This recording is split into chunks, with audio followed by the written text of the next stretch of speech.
repente, em plena Avenida Presidente Vargas, os cariocas assistiram a um show de equilibrismo.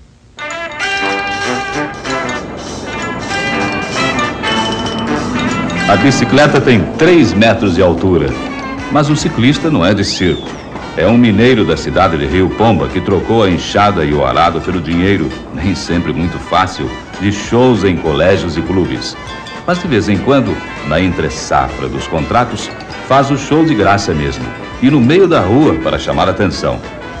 Moisés, o rei do pedal, já foi padeiro, cobrador, pedreiro, vendedor e lavrador. E foi da lavoura que ele saiu para realizar o grande sonho: ficar famoso no Rio e em São Paulo.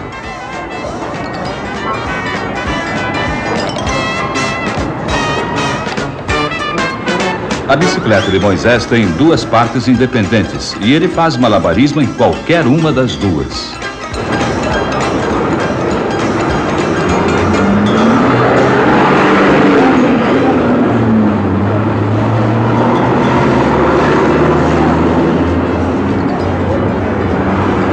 O trânsito parou.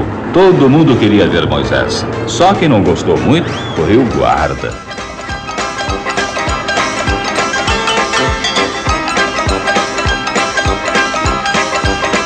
E este levou um tremendo susto. Depois da bronca do guarda, Moisés muda de palco. O show continua na Praça 15. Agora com a bicicleta pequena. Pequena e muito diferente das outras bicicletas.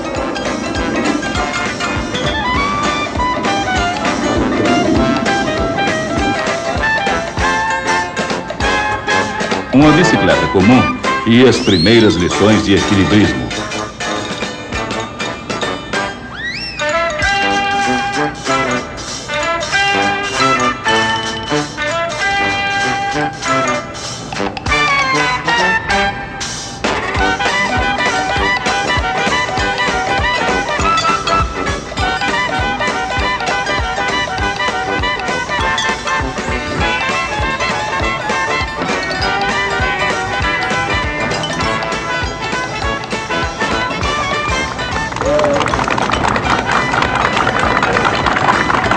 Parece fácil, não é?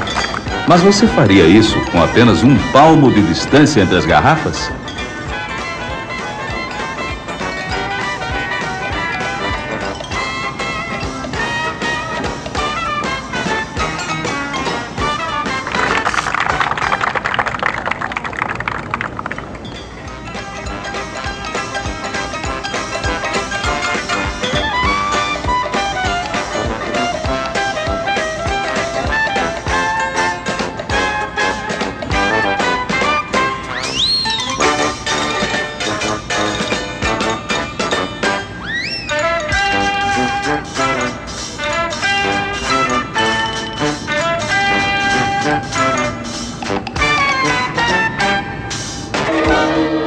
Agora, um show de tango.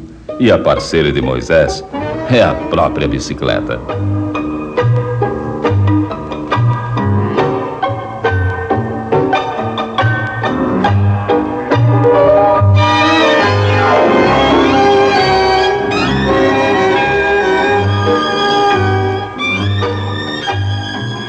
Hoje eu acordei de bem com a vida, em paz com o mundo, num completo estado de graça. Se eu fosse um dia da semana, eu era sábado. Que há muita coisa para ser saudada, e eu quero saudar, em primeiro lugar, os 2.000 trabalhadores nordestinos que partiram para Riad de Bagdá para trabalhar na construção civil.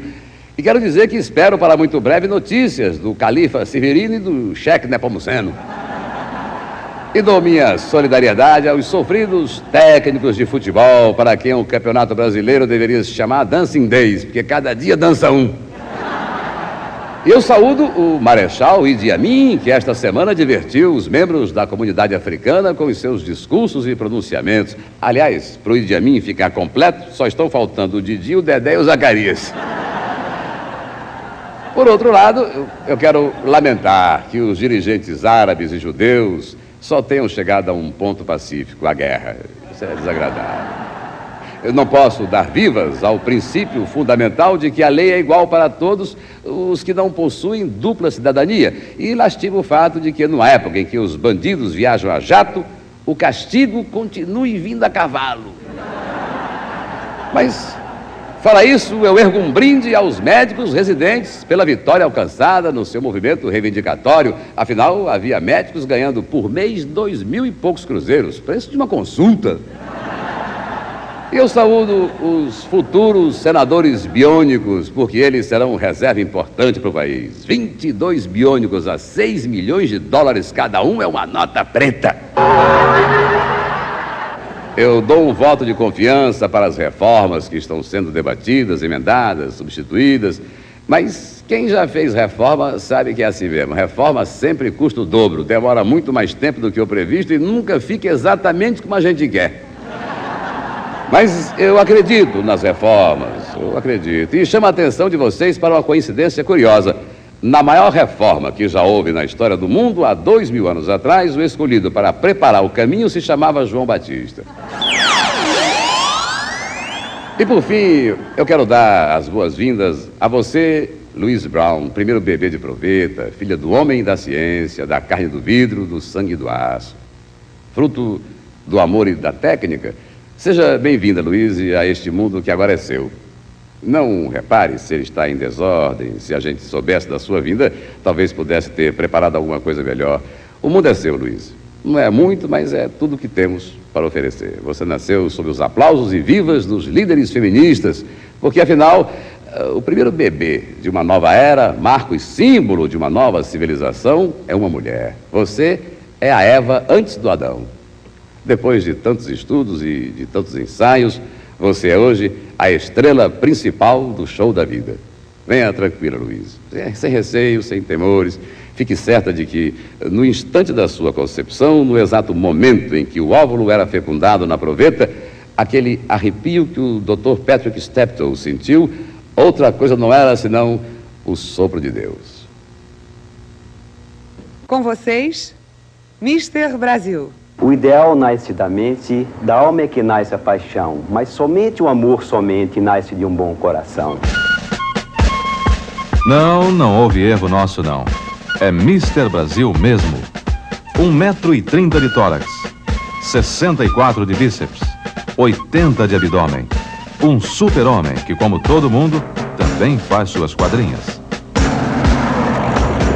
85 quilos de peso, 1,70 m de altura, 36 anos, Carmelo de Castro vai representar o Brasil no concurso de Mr. Sul-América 78, na Argentina, e no Mr. Universo em Acapulco. Por onde ele anda, seja em Recife, onde mora, ou no Rio, onde passeia, todo mundo olha para Carmelo. Há quem goste, quem não goste, outros invejam ou admiram. Ele conta que nessas horas se lembra que foi por medo que resolveu ser forte.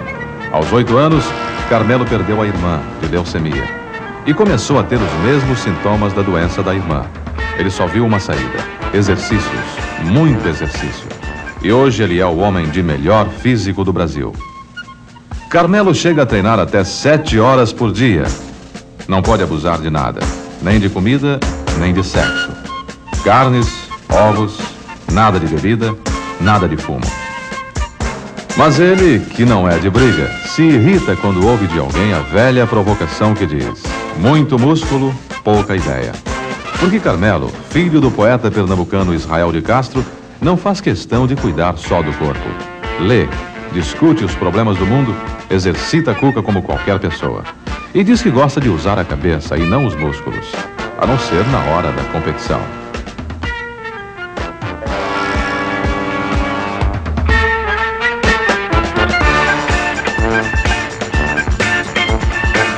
Em setembro, ele vai competir com os fortões de toda a América do Sul. Depois, o grande sonho: o título de Mr. Universo 78 em Acapulco. Depois de tanto exercício, o mergulho para refrescar.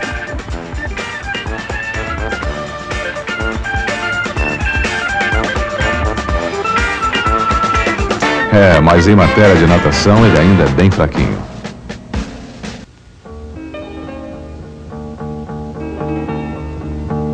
Este é o tema de Júlia na novela Dancing Days. Júlia, a mulher que depois de ficar 11 anos na penitenciária vive um novo drama, talvez pior que o da prisão: arranjar um emprego. Evitar que, diante de tantas dificuldades, acabe tendo de voltar à prisão.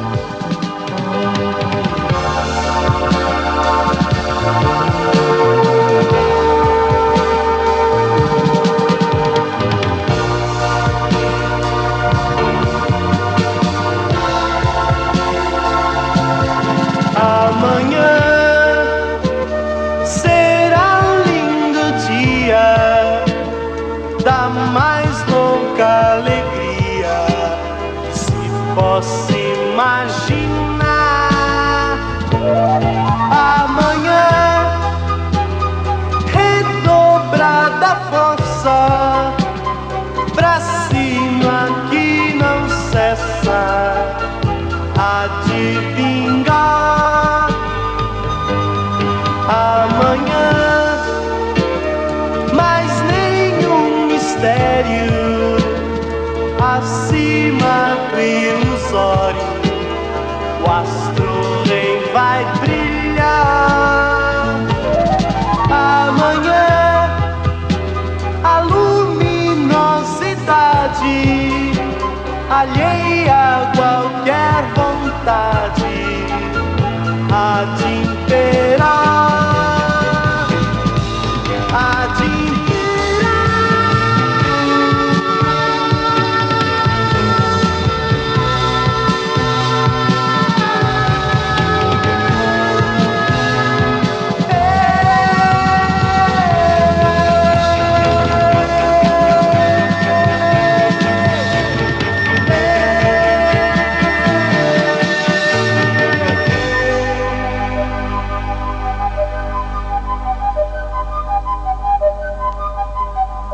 Amanhã está toda esperança, por menor que pareça, existe é pra vicejar. Amanhã, apesar de hoje, será a estrada que surge pra se trilhar. Amanhã, mesmo que uns não queiram, será de outros que esperam ver o dia raiar. Amanhã, há de os aplacados, temores abrandados, será pleno. Será pleno.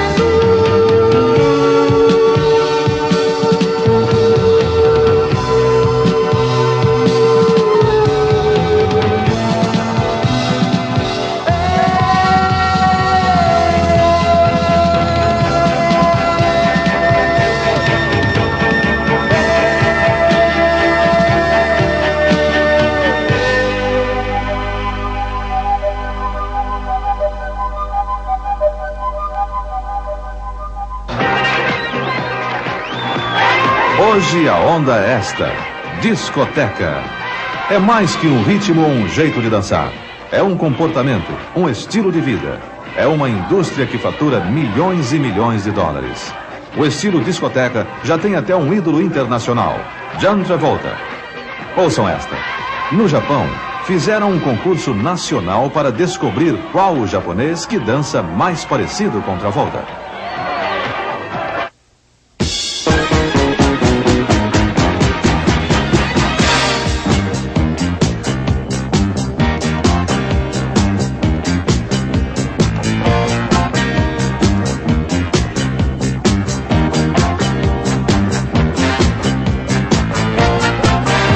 No Brasil, os Travoltas também estão aparecendo. Este é o primeiro concurso de dança de discoteca. Promovido pela Rede Globo, Rádio Mundial do Rio, Rádio Excelsior de São Paulo e Papagaio Disco Clube. Na primeira eliminatória, realizada quarta-feira, participaram 60 pares e 7 foram selecionados.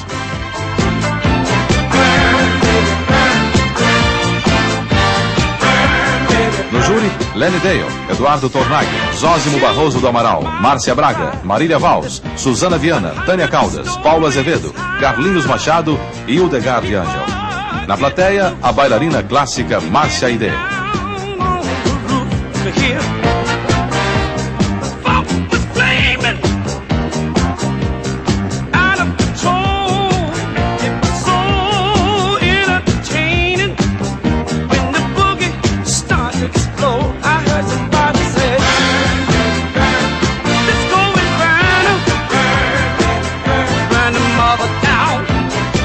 Nós trouxemos o Estúdio 54 até você. De lá fala nosso repórter Hélio Costa. Esta é a discoteca Estúdio 54 em Nova York. A mais sofisticada e a mais procurada pelos artistas do rádio, da televisão e do cinema. Sua montagem custou $1 milhão.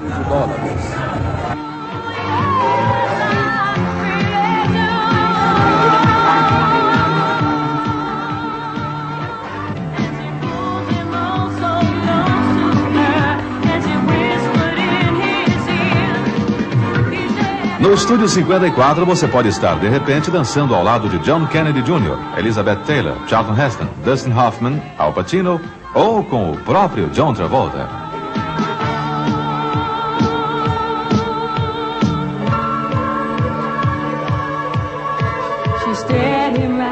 Agora vamos ver como é que estão as coisas do lado de fora da discoteca. Há uma verdadeira multidão pedindo para entrar. Olhem só quanta gente esperando.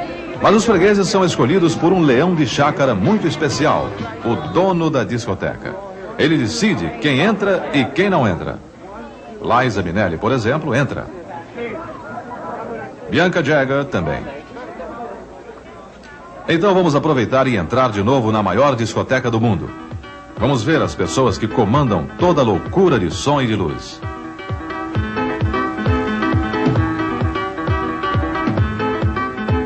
Aqui é a cabine do disc jockey. Daqui ele lança as novas músicas que em pouco tempo vão ser sucesso em todo o mundo. Este é um dos homens que controlam a luz e os cenários do estúdio. Vejam só, ele aperta um botão e sobe uma cortina no meio do salão.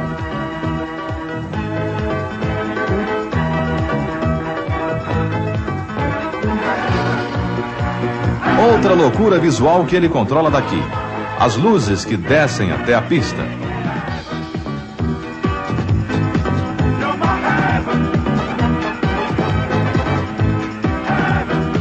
Agora, uma chuva de papel metálico picado.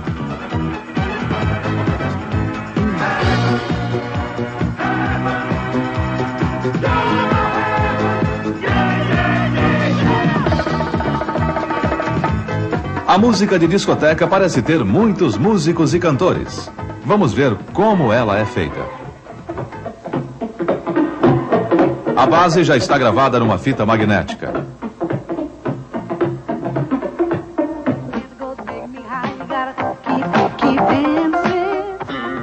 O coro, uma única cantora que faz várias vozes. Ouça.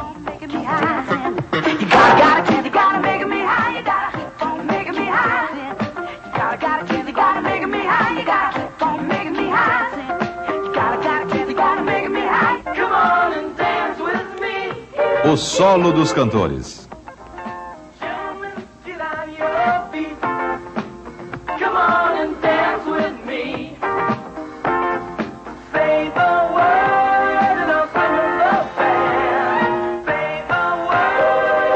Claro que esta técnica provocou protesto dos músicos, mas nos Estados Unidos eles já conseguiram um acordo para não ficarem desempregados com esta técnica de gravação.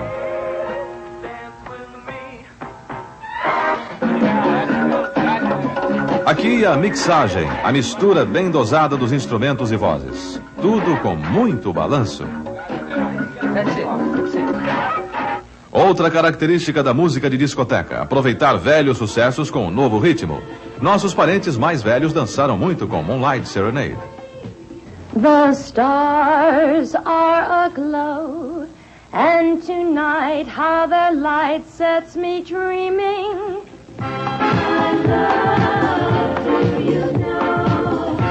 E veja o resultado. Aqui na discoteca New York, New York, o velho sucesso de Glenn Miller volta a ser dançado.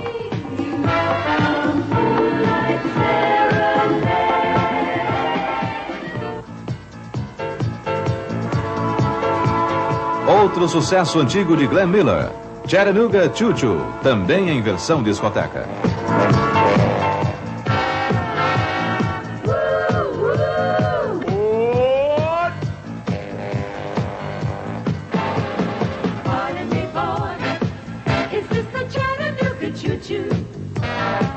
As colunas de fumaça são uma das maiores atrações da discoteca New York, New York.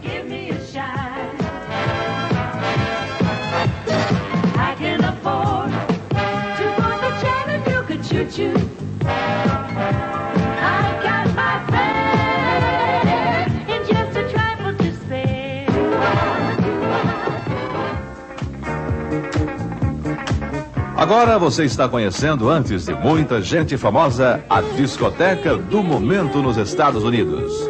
Shannon.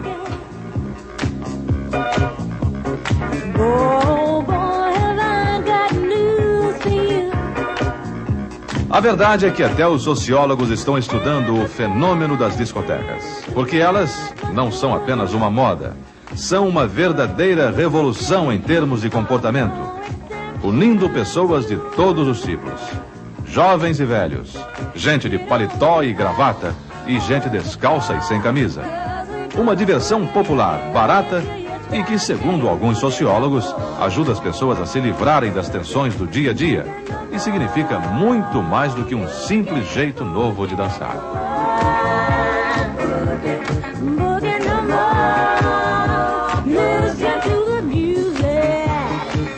Toda vez que morre um papa, as profecias viram notícia. E se os bruxos e profetas estiverem certos, o novo papa será marcado pela tragédia. Há 4 séculos, Nostradamus, que muita gente considera o maior profeta de todos os tempos, previu o destino de todos os papas até o ano 2000. Na mesma época, foi divulgada a profecia dos papas, feita por um santo, São Malaquias, no início do século XII. O surpreendente é que as previsões são praticamente iguais. E o mais impressionante é que até agora, todas deram certo. São Malaquias chegou a profetizar até mesmo uma legenda para cada papa e jamais errou. Um exemplo bem antigo. O 82º papa, depois de São Malaquias, teria esta legenda: a alegria da cruz. Pode ter sido coincidência, mas Inocêncio X, o papa número 82, foi eleito no dia da exaltação da Santa Cruz. E um exemplo bem mais recente. O papa número 106, depois de São Malaquias, seria o pastor angélico.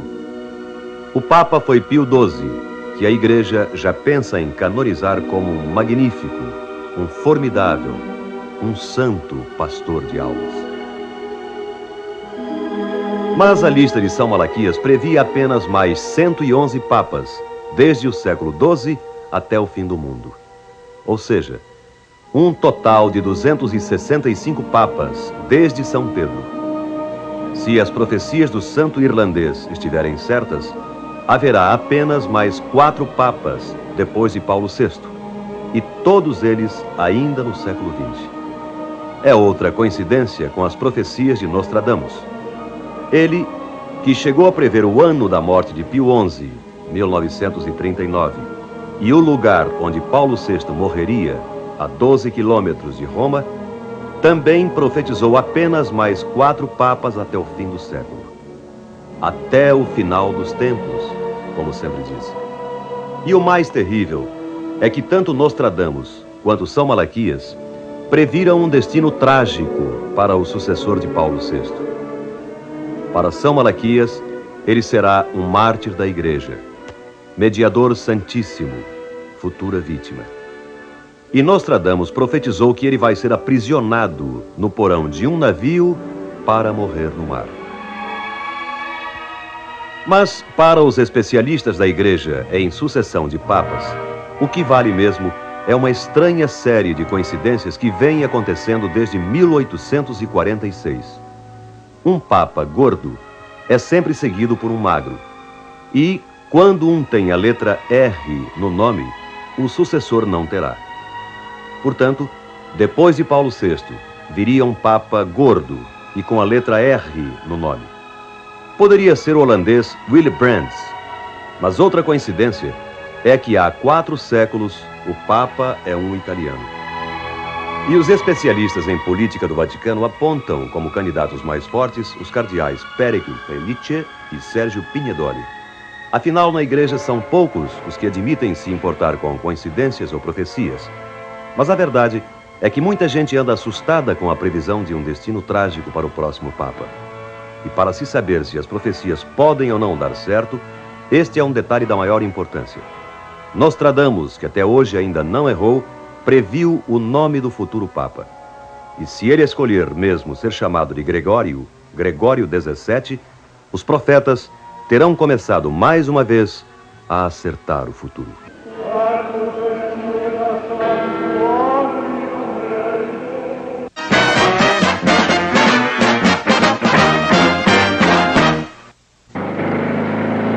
Motoqueiros?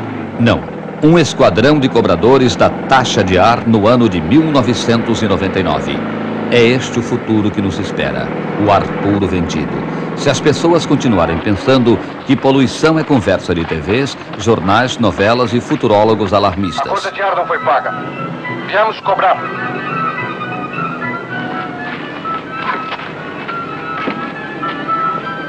Mas nós não temos dinheiro em casa. Ele vai receber hoje. Então, seremos obrigados a cortar o seu ar. Aqui é um filme. Mas, na verdade, mais uma advertência. A história fala de pessoas que vivem em túneis e bolhas de ar puro para sobreviver, porque lá fora o ar é irrespirável. Durante 5 anos, Parada 88, uma cidade, fica isolada de tudo por causa de um vazamento de gás venenoso numa fábrica. Regina Duarte é a estrela de Parada 88. Egberto Gismonti fez a trilha musical e o diretor é José de Anchieta. O filme estreia amanhã em São Paulo e logo depois no Rio. A quem quer que tenha sede, de graça eu lhe darei a fonte da água da vida. Regina Duarte é Ana, uma jovem cega. Eu quero ser curada. E os curandeiros ainda existem num mundo em que a ciência e a tecnologia comandam tudo.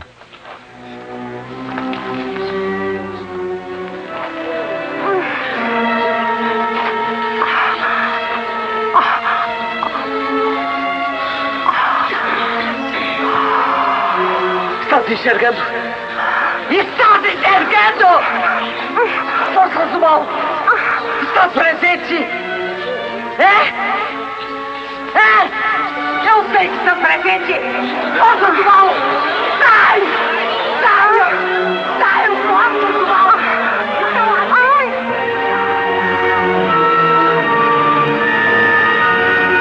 No filme, como na novela Sinal de Alerta, a nova novela das 10 na Globo, a poluição é provocada por uma fábrica. E estes são os especialistas que tentam acabar com o vazamento de gás venenoso.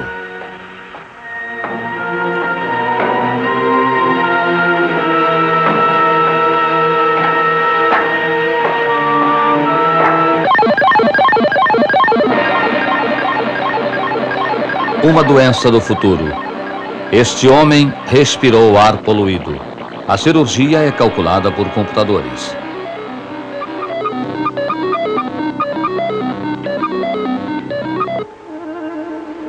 Uma tentativa de fuga dos túneis de ar.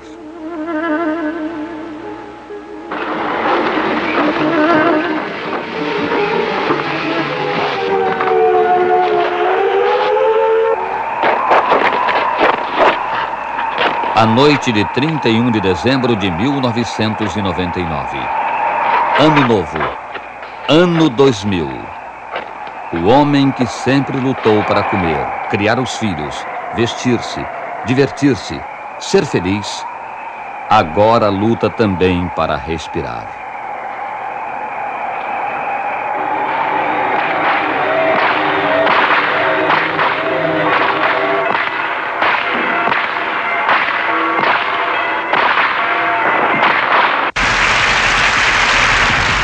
Aqui, ele está pronto para mais um show.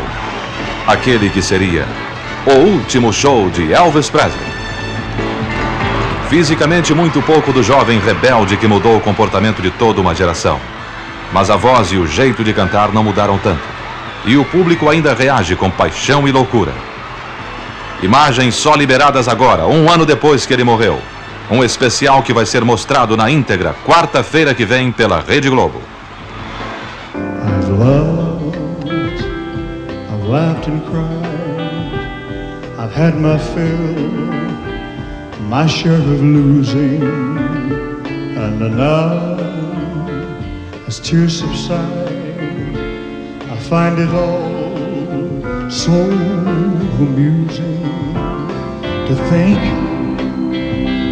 I did all that, and may I say, not in a shy way, oh no, no, not me, I did it my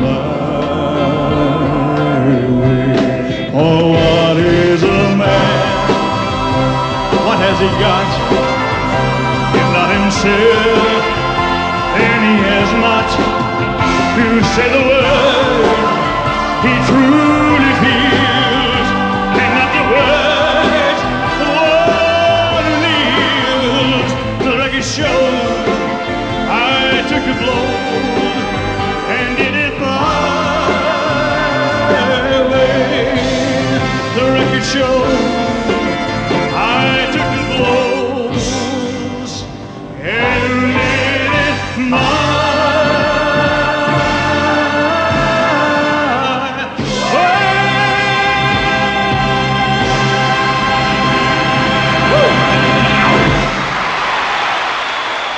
O rei morreu, mas o mito parece ter crescido. Em menos de um ano surgiram 200 imitadores de Elvis nos Estados Unidos.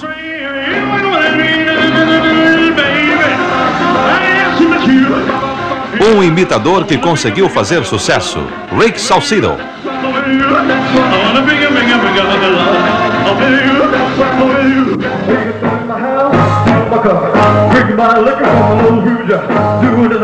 Um imitador que chegou ao máximo, 2 operações plásticas para ficar parecido com Elvis. É Dennis Wise.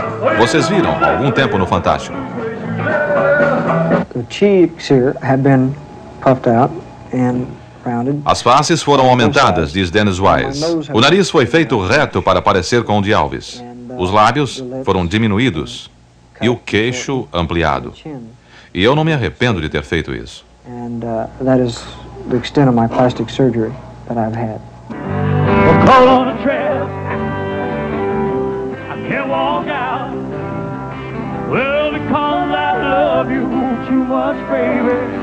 E agora surgiu o imitador número 201, Wade Cunning, que mudou o nome para lembrar o de Elvis. Deixou de ser Wade Cunning para se chamar Elvis Wade.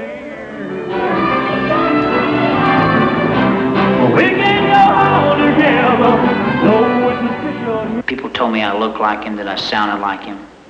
Disseram tanto que eu parecia com Elvis e que minha voz era igual a dele, que acabaram me forçando a fazer esse show. E só pedem música de Elvis. And that's how the show developed, really. Ele disse que pensou que o público ia morrer de rir quando ele entrasse no palco. Mas é o imitador de maior sucesso. Wherever you may wander in your life, surely you know. Like the sweet gold on the fire, you light my on the sky, bird of love, bird of love. Well, I got the hunger, bird of love. I got the hunger, bird of love.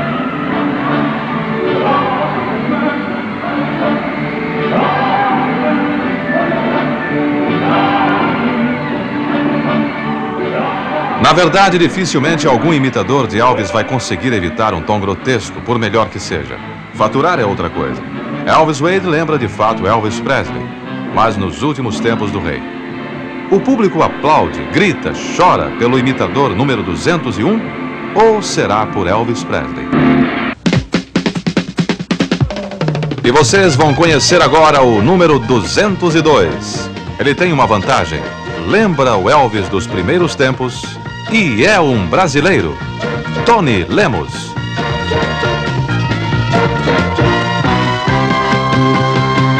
Com você, meu bem, sou muito feliz.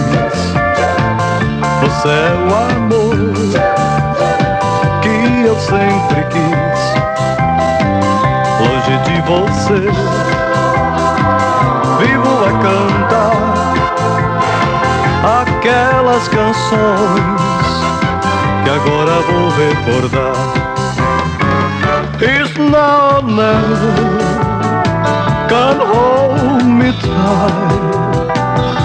Kiss me, my darling, midnight tonight. Nosso romance começou numa noite de luar. No olhar eu gostei de você, de mim você gostou.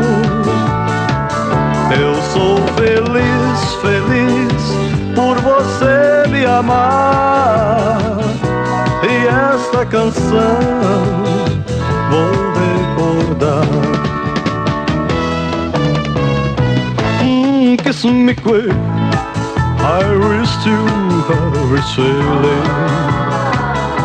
Hold me close and never let me go. Com você, meu bem, sou muito feliz.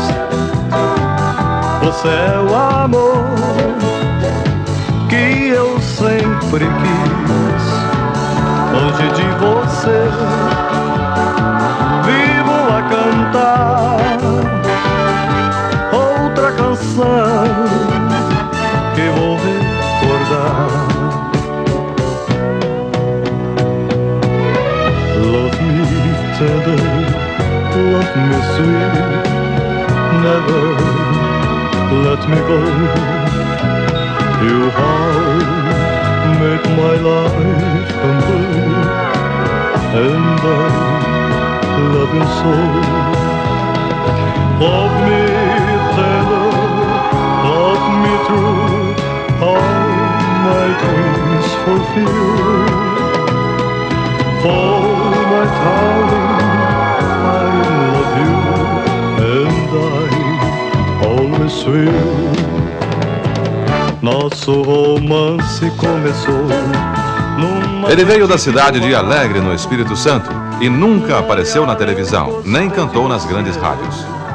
De mim você gostou. Eu sou feliz, feliz por você me amar. E mais uma canção vou recordar. This long old days, here I am on the floor,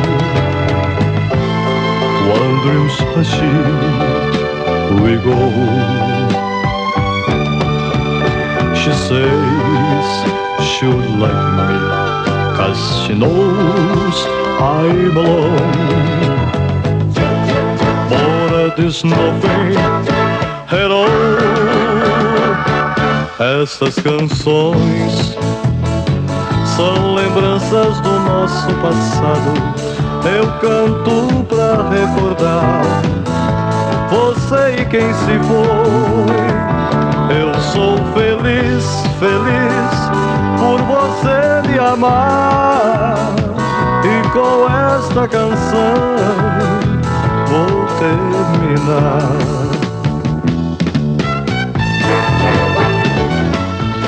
Ele ainda está meio assustado e inibido com o cerco dos empresários de shows e com a agitação de São Paulo e do Rio. E quando alguém pergunta se não é perigoso ser lançado como Elvis brasileiro, Tony responde: que culpa tenho eu de ter nascido assim, parecido com Elvis? Se existe algum culpado, é Deus.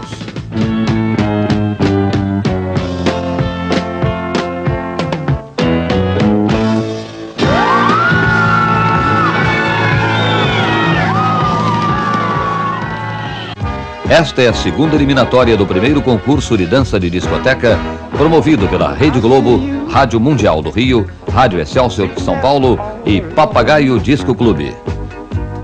Crying your eyes out while everything's going wrong. You know there's gonna be a whole lot of trouble in your life. Listen to me, get up off your knees, cause only the strong survive. All the strong survive. Dos 60 casais que participaram desta eliminatória no Rio quarta-feira, 12 estão classificados para a final. You gotta hold on. I said don't give up, no don't. I said don't go around with your head looking down. Don't you let them make you feel like a clown. No Rio, as inscrições para o concurso já terminaram. Estão inscritos 301 casais e 10 grupos, num total de 662 pessoas. Em São Paulo, as inscrições ainda estão abertas.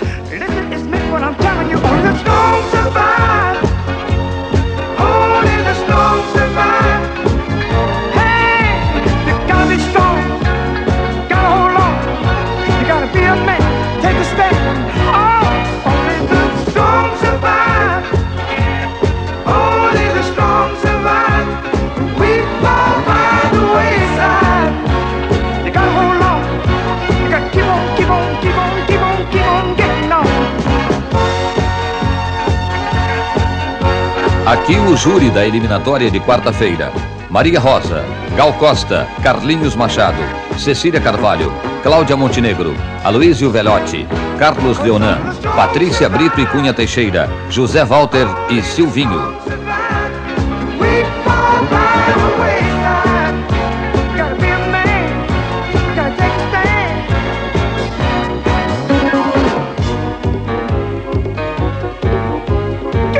Quarta-feira desta semana, outra eliminatória no Rio. E na quinta-feira, a primeira prova de classificação para os candidatos de São Paulo.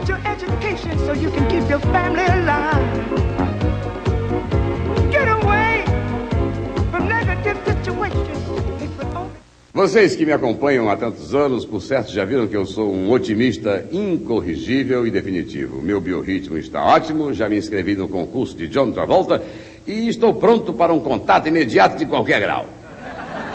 O otimismo é meu escudo invisível. Pim-pom, pim-pom. Afinal, se todos nós nascemos condenados à pena de morte, então a vida é lucro. Nós somos privilegiados. Eu, por exemplo, assisti esta semana a uma cena maravilhosa. A Cristiane Torlone abraçando a Fafá de Belém. Quer dizer, era o próprio encontro dos quatro grandes. Só que hoje é um dia especial. Hoje é o dia dos pais. O dia dos pais e da proveta.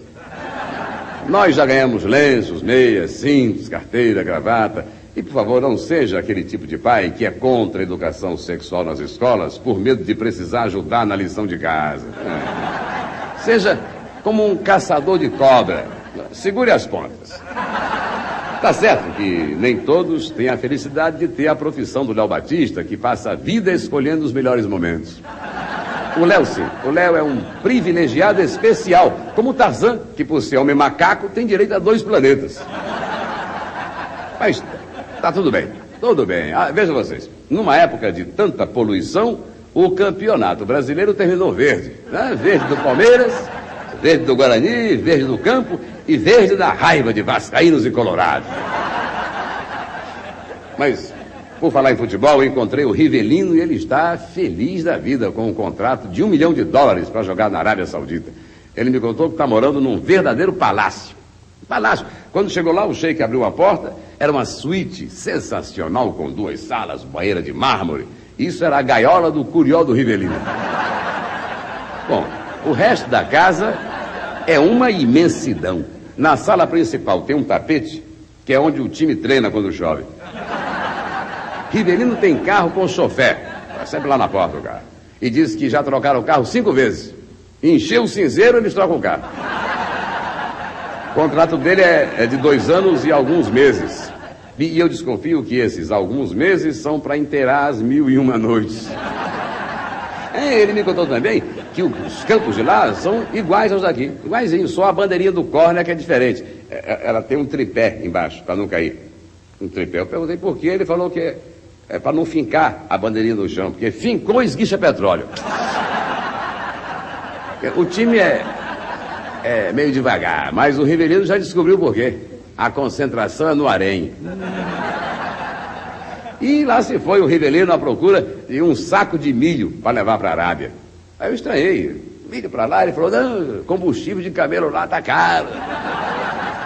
Agora você, com $1 milhão também se sentiria privilegiado? Eu não sei não. Veja o caso da Cristina Onassis. Milhões e milhões de dólares e tá russo. Aliás, até parece que com uma semana de casada ela já quer o divórcio. O russo não deve estar entendendo nada. Para ele isso deve ser grego.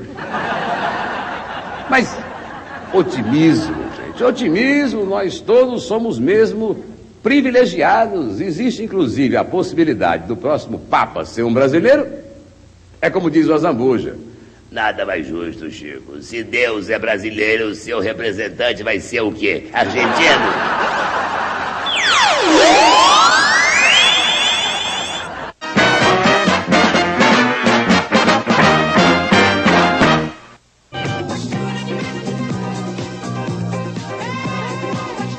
E agora, os Travoltas paulistas. Esta é a primeira eliminatória do concurso de danças de discoteca realizada em São Paulo. Foi quinta-feira no Papagaio. O concurso é promovido pela Rede Globo, Rádios Mundial do Rio e Excelsior de São Paulo e Papagaio Disco Clube. No júri, o jornalista Giba 1, o publicitário Enio Mainardi, Lia Figueiredo Ferraz, o figurinista Clodovil, o ator Raul Cortez, a manequim Sâmia, o cabeleireiro Antônio Carlos, Luiz Carlos Miele, Laís Nogueira Pires, o colunista Sérgio Montealegre e Adriana Bastos.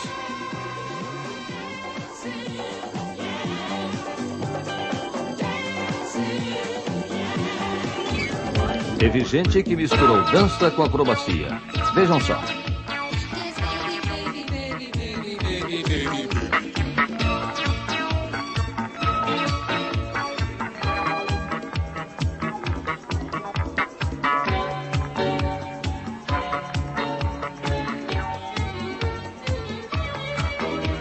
Este outro é mais louco ainda.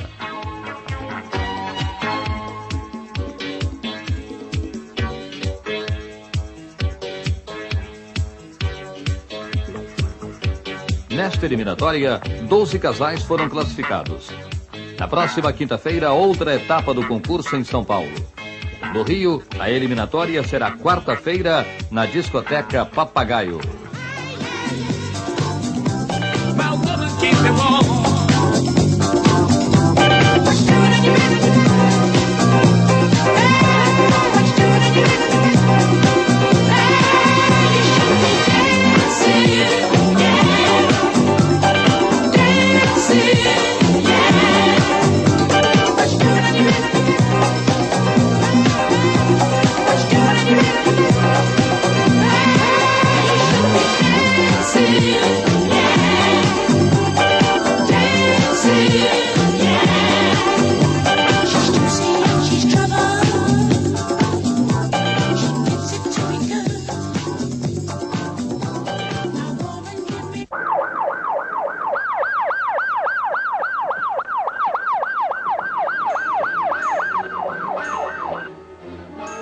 Domingo passado, este homem fez uma denúncia muito séria, muito grave aqui no Fantástico. Ele é o professor Eugene McCarty, catedrático de medicina da Universidade Cornell. E a denúncia é esta: das 20 milhões de operações que são feitas todos os anos nos Estados Unidos, 4 milhões são desnecessárias. Vejam bem, 4 milhões de operações que não deveriam ter sido feitas. Mas foram. Culpa de quem? O professor Macari distribui a culpa por médicos precipitados, por doentes sem paciência para exames e tratamentos demorados e por alguns hospitais deformados pela excessiva comercialização. A pesquisa da Universidade Cornell revela uma estatística impressionante. Nos últimos 8 anos, o número de cesarianas cresceu 86%. As operações de catarata aumentaram em 42%. As de amígdalas em 41%. E as cirurgias da próstata em 40%. Mas o Dr. Eugene Macari foi mais longe. Disse que na Europa a situação também é alarmante.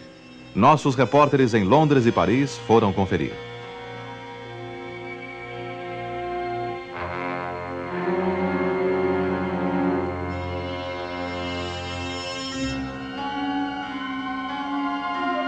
Inglaterra. Antes de tudo, um detalhe muito importante. Lá, a medicina praticamente pertence ao Estado.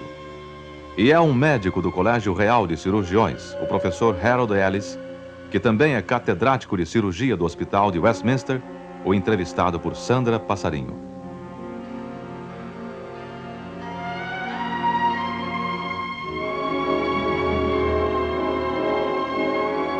Professor, o senhor acredita que os médicos aqui fazem tantas operações desnecessárias como acontece nos Estados Unidos? Não acredito que isso aconteça. Aqui, com nosso Serviço Nacional de Saúde, que se encarrega de 95% de todas as cirurgias, são feitas pouquíssimas operações desnecessárias. Há várias razões para isto.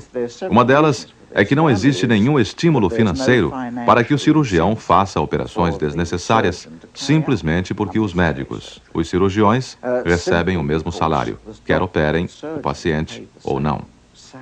Então, quando surge um caso, o médico vai decidir o que é importante para o paciente e não qual o lucro financeiro que ele, o médico, terá.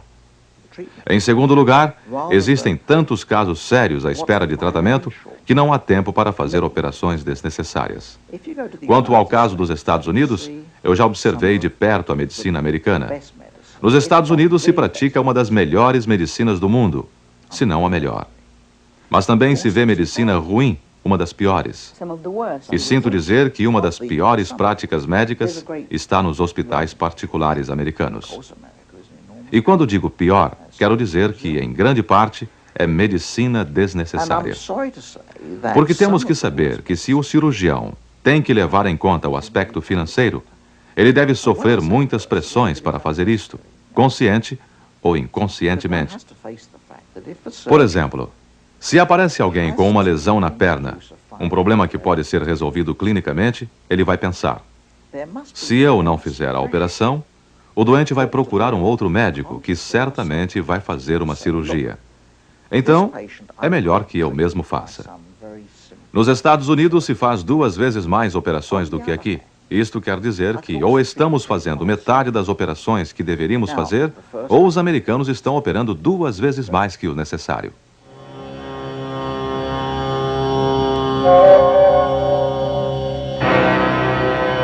E na França? Nosso repórter Robert Faith ouviu 2 opiniões em choque. A do Dr. Jean-Louis Lortat-Jacot, presidente do Conselho de Ética da Ordem dos Médicos Franceses, e a do editor da revista O Impaciente, uma revista que defende os consumidores dos serviços médicos na França. Vamos primeiro ao presidente do Conselho de Ética. Qual tem sido a incidência de operações desnecessárias e de processos relativos a operações desnecessárias aqui na França? É possível que nos Estados Unidos 1/3 das operações sejam desnecessárias. Isto me surpreenderia. O que posso dizer é que na França isto não ocorre. Pode ser que alguns médicos abusem dos pacientes, realizando cirurgias que não são necessárias, mas é muito raro. Isto por 2 motivos.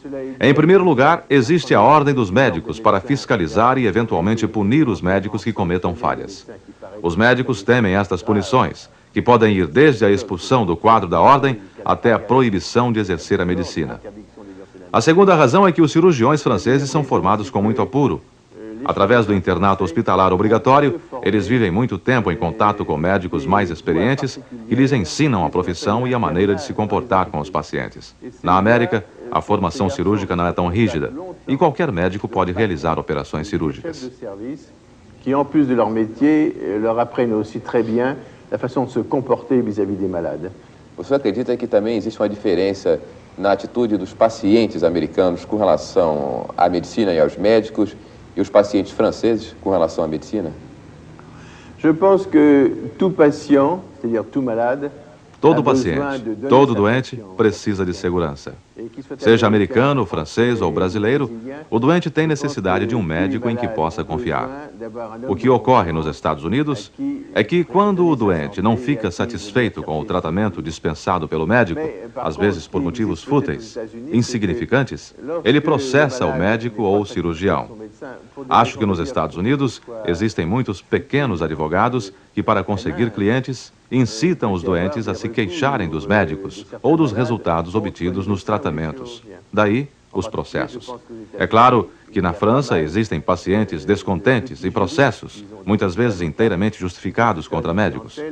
Mas, felizmente, o número é menor que nos Estados Unidos, pois esses processos têm grandes inconvenientes.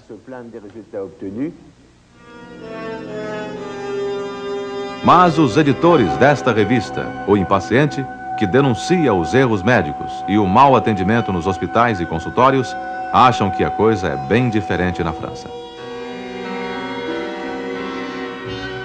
O Dr. Lortat Jacob, presidente do Conselho de Ética da Medicina Francesa, nos disse que aqui na França as operações desnecessárias são muito raras. Você concorda com isto? Este é um exemplo da informação oficial e explica por que criamos o Impaciente. Quando o Dr. Lortat Jacob diz que na França não há operações desnecessárias, ele adota uma posição completamente diferente dos médicos americanos, escandinavos, ingleses. Estes desenvolveram estatísticas mostrando que, em certas circunstâncias, são frequentes as operações desnecessárias, especialmente nos casos de apendicite, amígdalas e remoção do útero. A percentagem é bastante alta nos países anglo-saxões, países desenvolvidos, com uma medicina avançada. Portanto, me parece bastante surpreendente que aqui na França não existam operações desnecessárias. O que um paciente francês pode fazer se ele achar que sofreu uma operação cirúrgica desnecessária? É muito difícil. Para começar, ele tem que mostrar que a operação foi desnecessária. Ele precisa ter provas. Ele pode abrir um processo na justiça e tentar receber uma compensação. Mas na condição de que ele estabeleça formalmente que a operação foi desnecessária. Para isso, ele precisa de testemunhas, pessoas que o ajudem. E estas pessoas, ele só pode encontrar no meio médico. E encontrar no meio médico pessoas que aceitem ajudar um paciente contra outro médico é muito difícil. Existe uma solidariedade muito grande entre os médicos, mesmo quando um comete um erro. É muito difícil levar outro médico a testemunhar contra ele.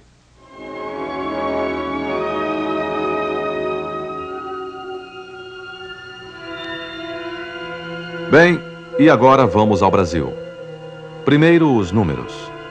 Só através do INAMPS, Instituto Nacional de Assistência Médica e Previdência Social, foram feitas, ano passado, no Brasil, 1.388.062 operações. Este número do INAMPS, 1.388.062, representa 95% de todas as operações feitas aqui. E pelos dados oficiais, o número de operações caiu 3,9% em relação ao ano anterior, isto é, 1976. Um outro detalhe muito importante: 80% dessas operações foram feitas em clínicas particulares em convênio com o INAMPS. Estes são os números oficiais, e é lógico, se entre as quase 1.400.000 operações houve o número X ou Y de operações desnecessárias, não seriam as estatísticas oficiais que iriam dizer. O que todos sabem é de um índice bem grande de reclamações. E isso é fácil de ver e ouvir nas filas, na imprensa, no comentário confidencial de um ou outro médico ou enfermeiro. As reclamações existem. E muitas delas falando de operações desnecessárias. Mas e os médicos brasileiros? O que diriam? O primeiro a depor é um cirurgião de São Paulo, o Dr. Mário Deni, que recebeu em 64 o título de cirurgião do século pelo Colégio Internacional de Cirurgiões. Espero que outras usem esta técnica. Eu estou meio confusa. O caso de John e Doris Delzio é típico do que poderá acontecer com os cientistas que fizeram experiências com o bebê de proveta. Eles são também acusados de violar a ética profissional do médico, como aconteceu com o Dr. Patrick Steptoe. O senhor está fazendo experiências com um bebê ainda por nascer. Do ponto de vista profissional, existe algum problema ético? Isto não é realmente uma experiência com um feto. Além disso, não existe outra alternativa. As provas de que não existem grandes riscos nesta técnica são tantas que dificilmente poderíamos considerar isto uma experiência. É claro que esta técnica tem de ser cuidadosamente controlada. Tem de ser encarada do ponto de vista médico e ético. Acho também que esta técnica não pode ser adotada normalmente por qualquer hospital em todo o mundo. Ela tem de ser executada em certos hospitais com o controle adequado. O bebê de proveta poderá revolucionar o tratamento da esterilidade feminina, diz o Dr. Patrick Steptoe. Poderá ajudar a descobrir e até evitar os defeitos congênitos. Poderá permitir a determinação do sexo, como no caso do bebê inglês, em que o Dr. Steptoe já sabia, desde o momento da fecundação no laboratório, se a criança seria menino ou menina.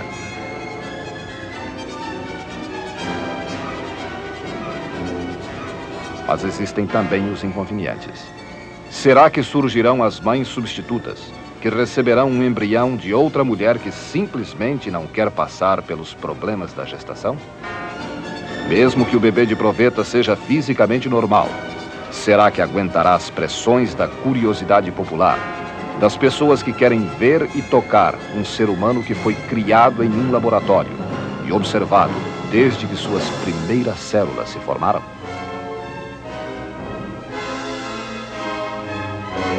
Nos próximos dias, Leslie Brown e seu marido Gilbert verão nascer seu filho tão desejado, tão esperado.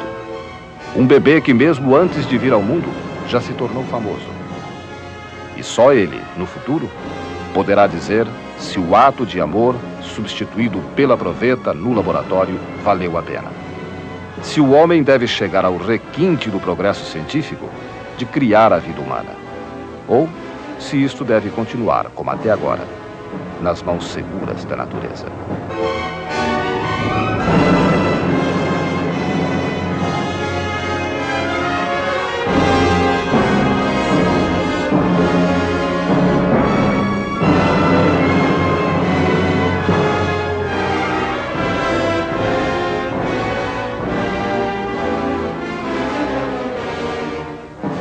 Eu não tenho nenhuma dúvida de que o brasileiro é o povo mais desconcertante do mundo.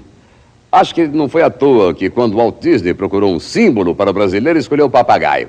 É porque o papagaio é verde e amarelo, debochado, bom de bico e ficou famoso no mundo inteiro exatamente por ter arranjado essa boca numa multinacional.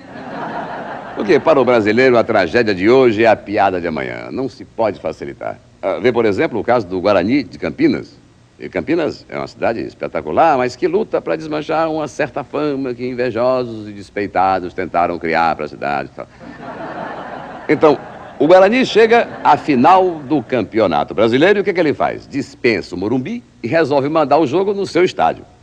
O Brasil inteiro, olho na televisão. Aí o locutor abre a transmissão. Aqui estamos em Campinas, no estádio Brinco de Ouro da Princesa. Brinco de Ouro da Princesa é facilitar com a galera. O Guarani não é chamado Bugre? Se o locutor começasse aqui, diretamente do Bugrão, melhorava a imagem. É difícil entender, é difícil. O brasileiro luta mais de 20 anos pelo divórcio. E quando a lei é aprovada, ninguém se divorcia. Eu acho que divorcista é como corintiano. Conseguiu, não tem mais graça. Eu tenho certeza absoluta de que se o Frank Sinatra finalmente resolver pintar por aqui, no terceiro dia, o pessoal de Ipanema vai dizer: "Ih, se esconde que lá vem aquele chato do Frank." Brasileiro não se interessa por nada que dure muito tempo. Prova disso é o sucesso dos motéis. Nós somos, por natureza, rebeldes. Eu me lembro que uma lista pedindo para a censura liberar uma peça de teatro conseguiu 40 mil assinaturas. Aí a peça foi liberada, estreou, não foram nem 600 ver. Outro exemplo disso, anos atrás, em São Paulo, lançaram uma campanha em favor do Hospital do Câncer. Não rendeu nada. Aí mudaram. Campanha contra o câncer. Deu certo. Porque, sendo contra, o pessoal dá força. Agora mesmo, a maioria me parece contra a reabertura do jogo. Eu ouvi um papo. Esse projeto sobre o jogo não passa de jeito nenhum. Ah, eu acho que passa. Quer apostar? Quer dizer, já estão apostando se vai haver aposta. Que bobagem. Bobagem. Não existe país no mundo que tenha um número de jogos e apostas como o Brasil tem. A galera adora apostar. Adora. Há muitos anos eu acompanhava atentamente o caso Rosenberg. Não sei se vocês se lembram. Devem lembrar. Então, eu estava num bar quando o rádio noticiou. Depois de uma batalha judicial que comoveu o mundo, acaba de ser executado na cadeira elétrica o casal Rosenberg. O crioulo do meu lado esfregou as mãos. Opa, ganhei 2 Brahma. Sei lá, aposta-se em tudo. Em tudo. Em São Paulo, na penitenciária, por desavenças no jogo entre presidiários, deixaram, certa vez, 4 presos sozinhos, numa cela, nus, sem objeto nenhum para que não apostassem. Voltaram lá, os 4 estavam sentados em roda, em frente de cada um montinho de açúcar, e a mosca que pousasse no montinho do cara, o cara ganhava. Sei lá, hoje em dia, aposta-se em tudo, e uma das apostas mais comuns é se fulano é ou não é. Quinta-feira, acho que foi quarta, quinta-feira, eu estava com o Jaguar em Ipanema, passou um crioulo, mas aquele de 2 por 2,20, gari, um gorila. Eu virei pro Jaguar e falei, esse aí é. É. Não acredito, o Jaguar não quis acreditar. Aí apostamos 2 caixas de uísque importado. Aí eu fui falar com o crioulo, expliquei o caso para ele, é uma brincadeira e tal, vai lá, confirma. Se ele confirmasse, eu dava uma caixa de uísque para ele. O crioulo foi lá, eu sou. Aí foi embora feliz, com a caixa de uísque debaixo do braço. O grilo foi que, no dia seguinte, o crioulo me mandou flores. Quer apostar como eu perdi o meu uísque?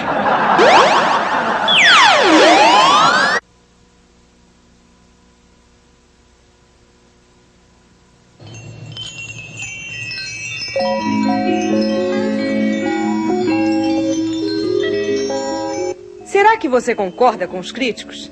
Eles acham que surgiu uma nova grande cantora. Uma cantora que não precisa de truques de estúdio para valorizar a voz. Olivia.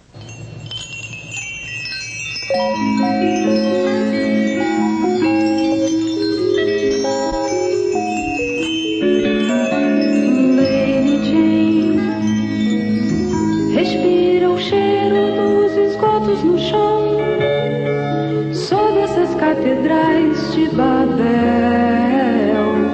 Ah, Lady Jane, eu sinto o gosto dos esgotos no chão, sob essas catedrais, sob essa escuridão, os edifícios têm de cair. Ah, Lady Jane, toda essa terra vai se consumir com seus mistérios e uma fogueira vai queimar,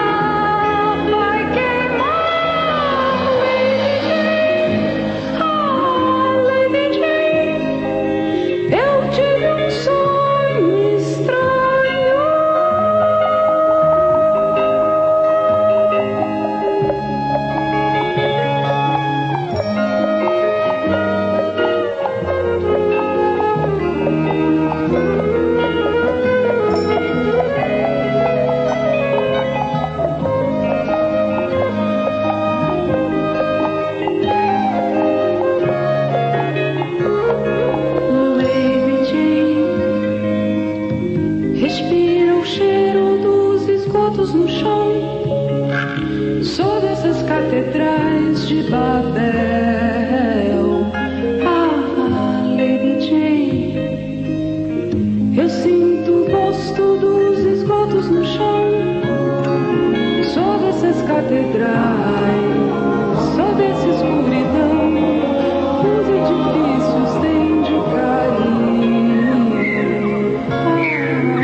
Eu já tive muitas tremedeiras na vida, mas a desta semana não foi fácil. Quarta-feira, o Azambuja chegou para mim e disse: Chico, eu gostei daquela ideia que deste do Fantástico. E se o Azambuja gostou, eu já estava arrependido de ter tido a ideia, fosse qual fosse. E ele embalou. Já estou organizando uma caravana para a posse do primeiro Papa brasileiro. Aí me deu vontade de correr e me esconder. Tremedeira total. Não que não haja brasileiros dignos do papado. Acredito que haja e muitos, mas o Azambuja me fez lembrar a galera. E eu já fiquei imaginando a primeira aparição do Papa na Praça de São Pedro, ela cheia de faixas. Os gaviões da Fier saúdam e pedem passagem. E quando o Papa saísse na janela, talvez o próprio Azambuja não se contivesse. E pra sua santidade nada, tudo, então como é que é? Fique bem aqui. E se a guarda suíça tentasse intervir, eu viria com toda certeza. Ô, do Penacho, tu és da guarda suíça para as tuas louras, tá sabendo? O sumo pontífice é nosso, eu estou com ele, não abro. E quando eu pensava nessas coisas todas, o Azambuja tirava um papel do bolso para me mostrar. Estou levando ao Papa um projeto antigo que eu tenho para o povão pecar menos. Eu falei, um projeto para pecar menos? Como isso seria possível? O Azambuja tinha solução. É só taxar os pecados, Chico. Não tem pecado capital? Se é capital, tem que ser taxado. Aliás, o povão se amarra em pecado. A Janete Clé fez o pecado capital, deu 80 no Ibope. Agora vou fazer pecado rasgado. E se é o que eu estou pensando, vai dar 90. Bom, o Azambuja estava querendo criar o imposto sobre pecado. O sujeito se confessaria com o padre e depois passava no caixa. Quer dizer, o cara ia pensar duas vezes. Se peca ou deposita na poupança. Aí tentei argumentar com o que me veio à cabeça. Ó, Zambuja, aqui, com esse teu projeto, o pobre não ia poder pecar. Você não está entendendo de psicologia de pobre, Chico. Como o pecado é grátis, pobre não dá valor. Agora, se for taxado, o pobre é capaz de economizar o ano inteiro para ter direito a um pecadão no fim do ano. E lá se foi ele, me deixando com aquele grilo, um Papa brasileiro, dá o que pensar, né? Porque você abriria os jornais e o que ia aparecer de entrevistas com o irmão do Papa, tia do Papa, vizinho do Papa, amigo de infância do Papa, declarações do tipo: ah, conheci quando era coroinha. Oh, jogou bola com meu garoto. Você ligava a televisão, estava lá a professora do Papa, velhinha, respondendo as perguntas. Ele era um aluno muito aplicado, mas ele tinha um problema.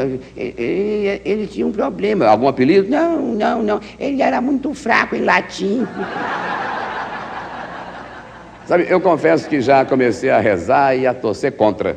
Primeiro, porque o Papa tem que estar por dentro de tudo o que acontece no mundo e as nossas sinopses não inspiram confiança. Porque se elege um Papa brasileiro, no dia seguinte, Franco Montoro protesta porque a eleição foi indireta. E, por mais 1000 razões. Agora, já pensaram? Se o Papa resolve indicar o novo cardeal para São Paulo e o Paulo Maluf cisma que tem que ser ele? Neil Diamond fez um concerto na Austrália para 40 mil pessoas e pouco depois um outro no Greek Theatre de Los Angeles. 5 mil pessoas cantaram com ele Sweet Caroline, Doce Carolina, uma canção de Diamond gravada por quase todos os cantores importantes do mundo.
it don't seem so lonely.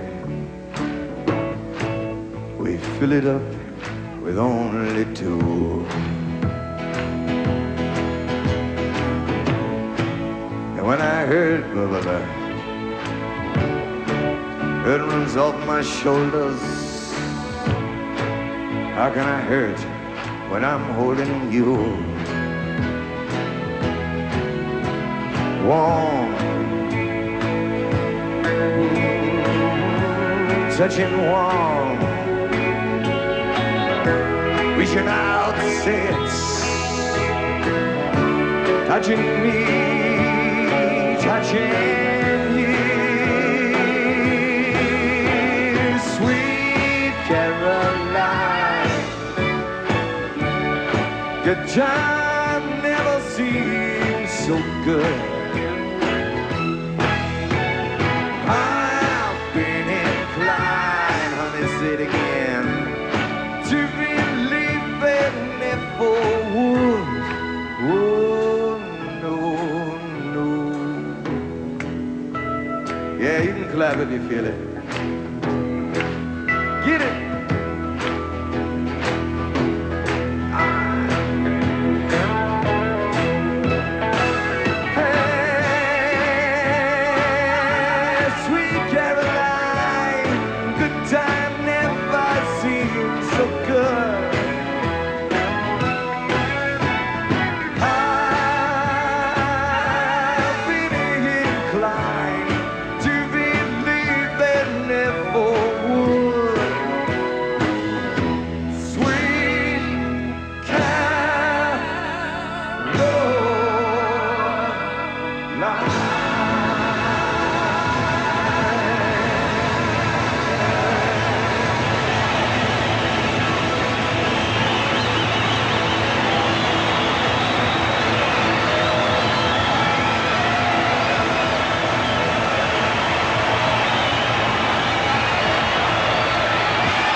John Wayne ou John Travolta? O homem durão ou o homem solto? O homem do salão ou o homem da discoteca? Mas e os brasileiros? Como é que eles vão reagir à moda que manda depilar o corpo? E o que é muito importante, qual a reação das brasileiras? O que você acha dos homens se depilarem? Eu acho mal barato. Eu gostaria até que meu namorado fizesse isso. Por quê? Ah, sei lá, mais higiene. A gente se sacrifica, eles também podem se sacrificar um pouco por nós. Ah, eu acho que não convém não, né? Por quê? Ah, acho que não pega bem. Por quê? Você acha que ele vai deixar de ser homem? Ah, acho que deixa, né? Homem que é homem não pode tirar o pelo do corpo dele, né? Lógico que não. Homem com pelo ou sem pelo vai ser sempre homem, não? Eu acho que isso é pra mulher, não é pra homem. Eu acho que não ia ficar bem. Mas você acha que ele vai deixar de ser homem? Também não, mas acho mais bonito com pelos. E a mulher que se depila. Ridículo. Ridículo porque eu acho que a natureza é uma coisa lindíssima. E o homem tem que ser homem, sabe? E esse negócio de depilação tira uma característica específica do homem. Olha, ia ter o maior trabalho, cara. Olha, tem o maior trabalho. Não dá, não. Eu acho que é errado. Porque quando raspa o pelo do corpo, provoca a reação, volta mais forte e mais grosso. O homem não deve raspar os pelos dos corpos. Se a pessoa quiser raspar a cabeça por qualquer motivo, aí tá certo. Mas raspar os pelos do corpo não pega bem, não fica bem não. Homem mesmo não faz isso não.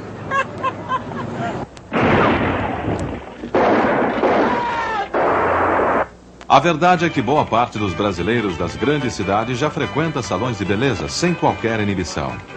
Mas será que eles entram na onda de tirar os pelos? Você se depilaria? Sim, sem problemas. Em termos de masculinidade, você ficaria com quem? Com John Travolta ou John Wayne? O John Wayne, porque ele marcou muito a minha geração, aqueles filmes de Bang Bang. Ficaria com o John Wayne. Olha, na Europa, alguns anos atrás, a moda era implantar os pelos no corpo, inclusive perucas no peito dos homens. Agora, a raspagem dos pelos, se for moda novamente, provavelmente as mulheres também vão se adaptar a esse homem que não tem pelos e o contato entre os dois será um contato agradável.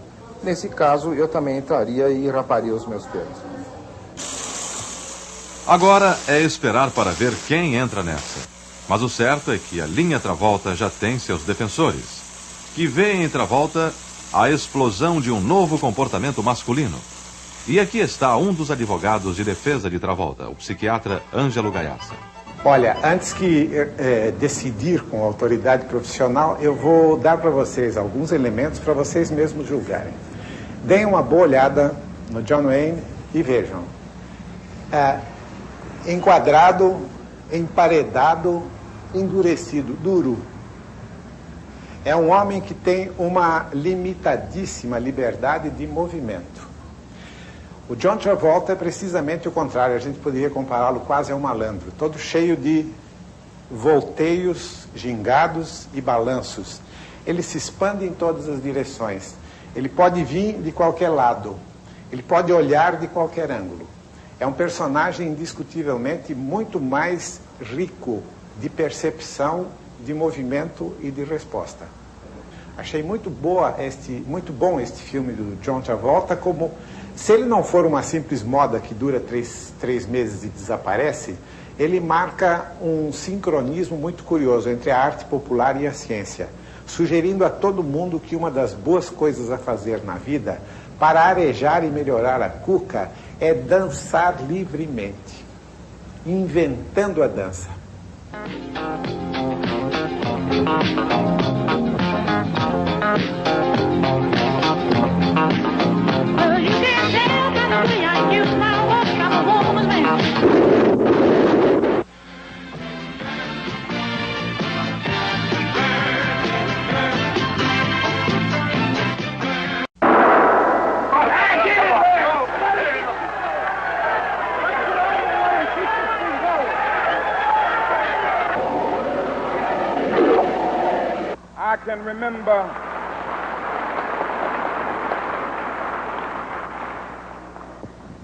I can remember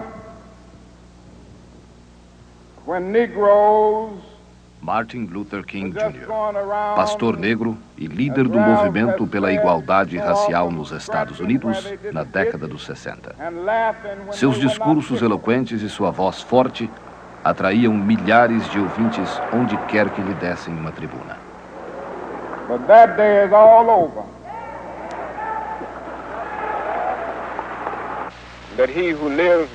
King se tornou nacionalmente conhecido em 1955 ao liderar um boicote dos negros contra as empresas de ônibus de Montgomery, no Alabama, que só aceitavam passageiros negros se estes se sentassem nos bancos traseiros dos ônibus.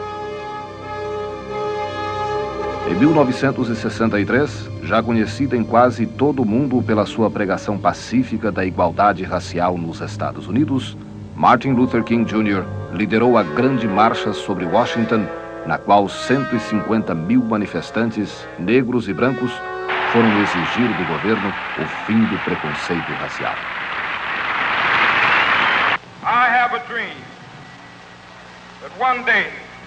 No ano seguinte, 1964, o jovem pastor negro era agraciado com o Prêmio Nobel da Paz por sua pregação em favor dos direitos civis através da não violência.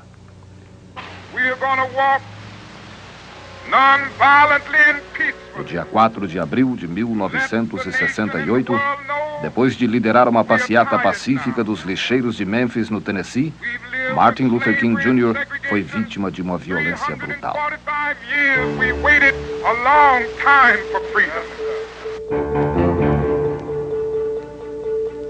Ao chegar à varanda do motel Lorraine, onde estava hospedado, King foi morto com um tiro na cabeça.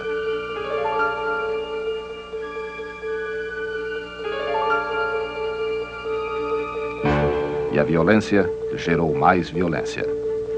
Em Washington e outras cidades, os negros atearam fogo em casas, lojas e automóveis. E só depois de vários dias, a indignação cedeu lugar à dor e às lágrimas. O assassino havia disparado o tiro de uma pensão de frente ao motel de King. Lá foi encontrado o rifle utilizado e nele as impressões digitais de James Earl Ray, que usava o nome falso de Eric Kaut. Teve início uma das maiores batidas policiais de todos os tempos nos Estados Unidos. Mas o assassino só foi encontrado 2 meses depois, em Londres. Ray foi trazido aos Estados Unidos e, na esperança de pegar uma pena menor, confessou o crime e foi condenado sem julgamento a 99 anos de prisão. Mas o caso King não foi encerrado com a prisão de James E. Ray. Como aconteceu com o assassinato do presidente Kennedy em 1963, a hipótese de que houve uma conspiração para matar o líder negro americano sempre existiu.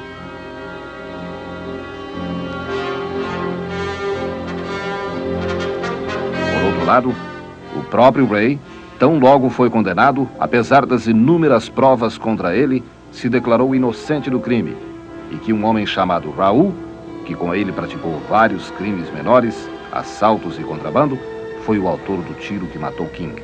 E que ele, James E. Ray, foi simplesmente envolvido em uma trama pela polícia de Memphis e pelo FBI. Para investigar a hipótese de uma conspiração contra Martin Luther King Jr., o Congresso americano instaurou uma comissão de inquérito que há 2 anos vem colhendo dados e ouvindo testemunhas importantes. O próprio assassino de King, James E. Ray, foi levado a Washington para depor e voltou a negar o crime. Mas seus argumentos foram totalmente destruídos pelos membros da comissão de inquérito.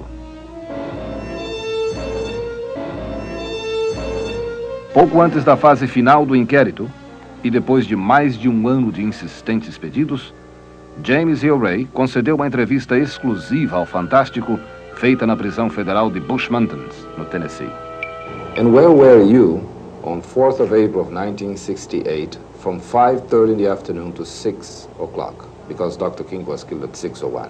Onde é que o senhor estava no dia 4 de abril de 1968, entre 5:30 da tarde e 6 horas, porque o Dr. King foi assassinado às 6:01?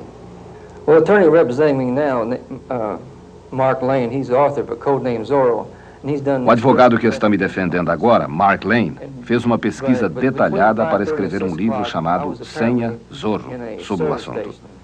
Entre 5:30 e 6 horas da tarde, ao que me parece, eu estava num posto de gasolina perto do local do crime, porque por volta das 6 horas eu tentei ir para a pensão com o Mustang branco que eu tinha e fui impedido pela polícia. As suas impressões digitais estavam no rifle que matou o Dr. King. Yes, I purchased the rifle. Sim. O senhor comprou o rifle. And you bought it for whom? O senhor comprou para quem, então? At that time, you had to go back. Eu tenho de explicar uma coisa. Pouco antes de fugir da penitenciária de Missouri, eu fui para o Canadá, onde encontrei um sujeito chamado Raul. Ele era latino e falava espanhol. Ele me prometeu um passaporte falso se eu o ajudasse a fazer um contrabando do Canadá para os Estados Unidos. Uma coisa levou à outra e acabamos em Memphis, onde deveríamos comprar alguns rifles para mandar para o México, o que, aliás, não fizemos.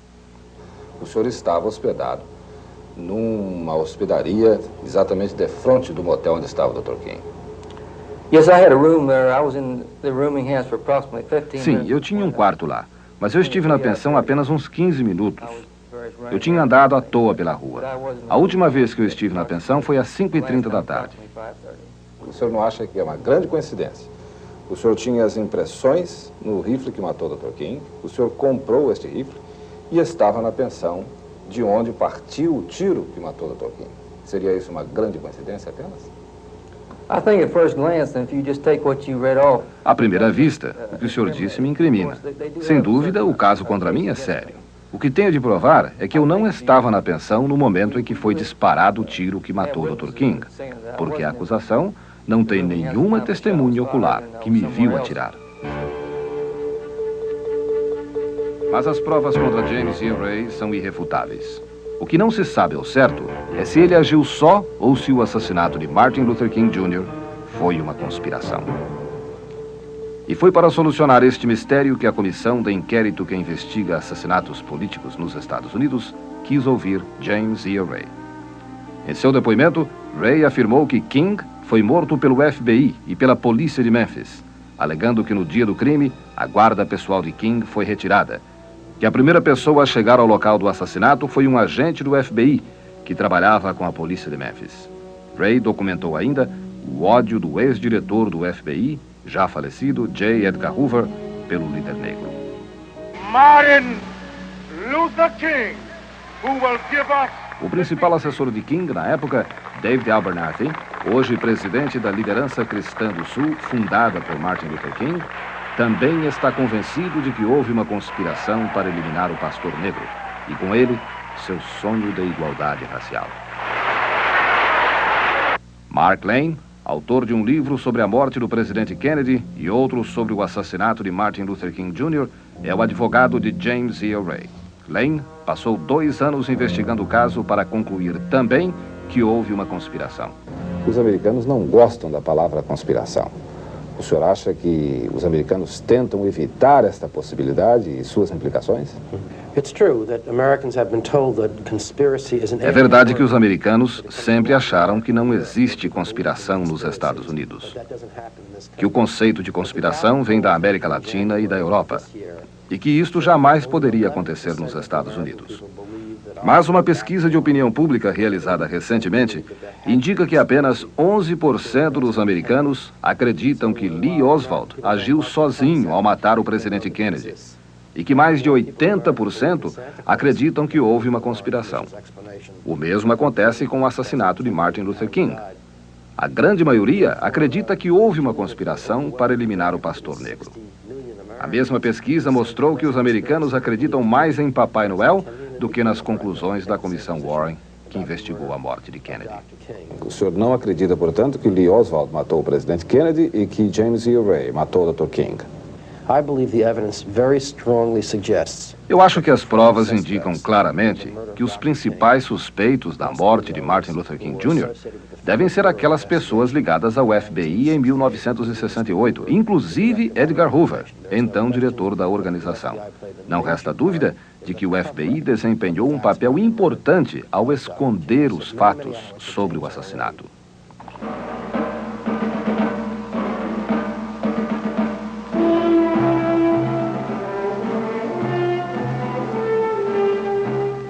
O crime político nos Estados Unidos sempre foi comum. Dos 39 presidentes americanos, 9 foram vítimas de atentados e 4 morreram assassinados. De 1835 até hoje, mais de 100 políticos e homens públicos americanos foram assassinados. Só nos últimos 10 anos foram vítimas de atentados Medgar Evers, John Kennedy, Malcolm X, Martin Luther King Jr., Robert Kennedy, George Wallace e Gerald Ford. Em todos esses casos, chegou-se à conclusão de que cada ataque foi planejado e executado por uma pessoa, isoladamente. A comissão que investiga o assassinato de Martin Luther King Jr. também chegou ao mesmo resultado. O Dr. Lawrence Friedman, da Universidade de Chicago, e considerado o maior especialista americano em assassinatos políticos, acha que os crimes políticos são um reflexo das mudanças sociais por que passam os americanos. Os criminosos são sempre pessoas desequilibradas. Praticamente em todo o mundo, sempre que há um assassinato político, o assassinato é relacionado com uma conspiração. Mas aqui, nos Estados Unidos, quando acontece isso, diz-se sempre que o assassino agiu só. Qual é a sua posição neste caso?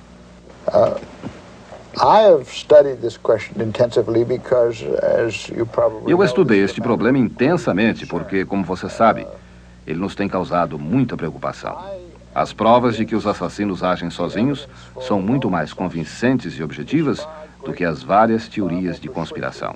Creio que nas sociedades onde é possível substituir um líder ou um chefe de Estado através de meios pacíficos ou de eleições, aqueles que utilizam métodos violentos são geralmente tipos desequilibrados. É em sociedades totalitárias, onde não há qualquer alternativa para se conseguir mudar a liderança, que geralmente encontramos conspirações políticas visando assassinatos, porque não existem outros meios de se chegar ao poder. Uma coisa que sempre levou à ideia de conspiração no assassinato de King foi a viagem que James Earl Ray fez pelo Canadá e Europa durante os 2 meses em que esteve fugindo depois do crime. Mas ele mesmo confessou ter feito uma série de assaltos e de ter trabalhado em um restaurante para financiar sua fuga. Por outro lado, Raul, o homem misterioso que Ray diz ter disparado o tiro contra King, continua cada vez mais misterioso na imaginação de James Earl Ray. Nesta entrevista exclusiva, ele disse que já havia identificado Raul em uma foto. Nos últimos 3 ou 4 meses, eu identifiquei com precisão este indivíduo. Onde ele está agora? Não sabemos, não investigamos, mas Raul foi identificado. There is a picture of Raul. Existe Sim. Ray diz que o retrato de Raul está em poder do FBI, mas durante seu depoimento perante a comissão do Congresso, ele não disse nada com respeito a este retrato. Frio e calculista, Ray negou o crime diante das câmeras do Fantástico. Did you kill Dr. Martin Luther King? O senhor matou Dr. King? Não. Não matei. Pouco depois desta entrevista, James Earl Ray submeteu-se a um detector de mentiras com um especialista de Washington. Segundo o técnico, a declaração de Ray é falsa. Apesar de seu controle emocional e de sua frieza, o aparelho mostrou que ele está mentindo. As provas apresentadas pela Comissão de Inquérito do Congresso não deixam dúvida. James Earl Ray é o assassino de Martin Luther King Jr. O rifle assassino era seu. Suas impressões digitais foram encontradas no rifle. Ele estava hospedado na pensão e no quarto de onde partiu o tiro. Ele mesmo não contestou nenhum desses argumentos. Mr. Ray, I'm going to have to ask you again. O senhor matou o Dr. Martin Luther King. Did you kill Dr. Martin Luther King? No, I didn't. Não matei. Will they be able to sit down together at the table of brotherhood? I have a dream that one day